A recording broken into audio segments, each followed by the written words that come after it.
ঢাকা উত্তর সিটি কর্পোরেশনের পক্ষ থেকে গত বর্ষায় রাজধানীর বিভিন্ন এলাকায় প্রায় ৯০,০০০ গাছ লাগানো হয়েছে বলে জানিয়েছেন মেয়র আতিকুল ইসলাম। নিজেদের স্বার্থে এসব গাছের পরিচর্যা ও যত্ন নিতে নগরবাসীর প্রতি অনুরোধ জানিয়েছেন ডিএনসিসি মেয়র।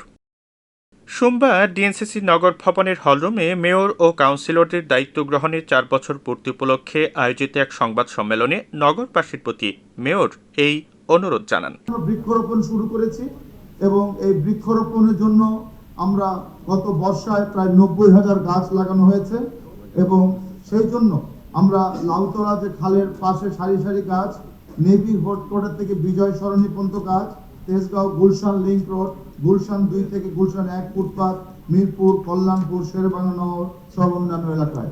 আপনারা জানলে খুশি হবেন যে আমাদের সিটি কর্পোরেশনে কোনো হর্টিকালচারিস্ট বা আইভরি কালচারিস্ট ছিল না।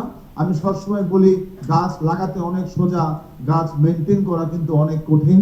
এই জন্য আমরা যদিও এটা অনেক কম, তারপর আমরা একজন আইভরি কালচারিস্ট অলরেডি নিয়ে নিয়েছি, ২ জন বাগান তত্ত্বাবধায়ক আমরা নিয়ে নিয়েছি এবং ৪৭ জন মালিক প্রক্রিয়াধীন আছে।